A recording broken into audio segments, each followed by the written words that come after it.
Espoir était seul, à l'hôpital. Le fait de savoir son père accusé du meurtre de Jean Loiseau l'accabla.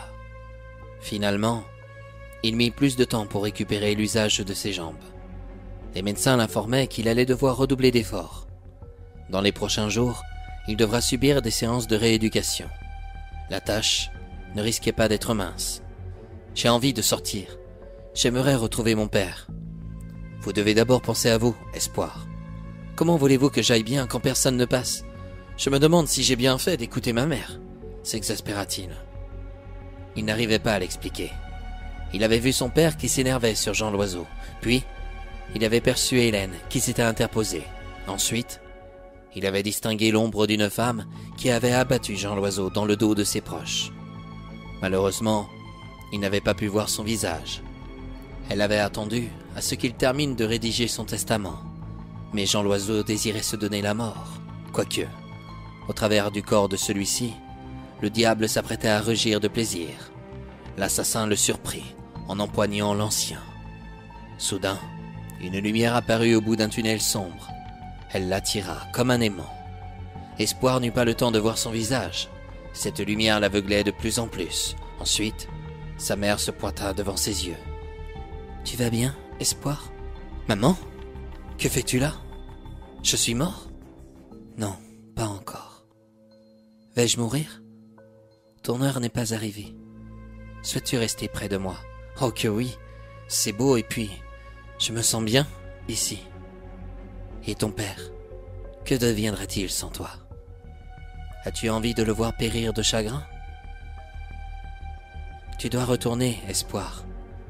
Tu n'as encore rien accompli dans ta vie.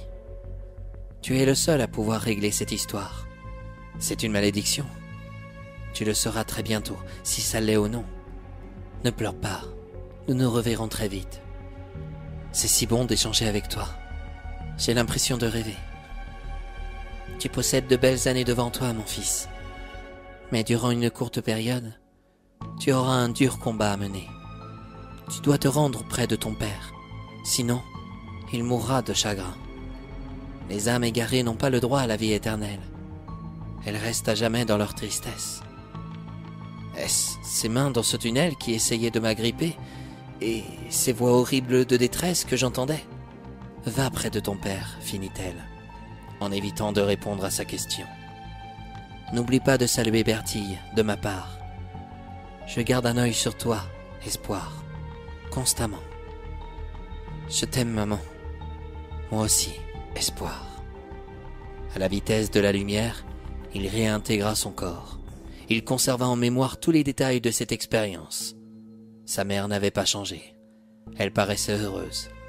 Elle était encore plus belle que dans ses souvenirs. À qui pouvait-il parler de ça ? Qui aurait pu le croire ? Il venait de parcourir l'existence d'une vie après la mort. Il ne revenait toujours pas. Ce qui l'énervait, c'était de ne pas avoir vu le visage de cette femme qui avait tué Jean Loiseau.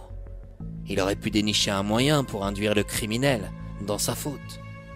Le destin lui brouillait peut-être les pistes pour lui faire comprendre qu'il devait laisser le temps agir à sa propre guise.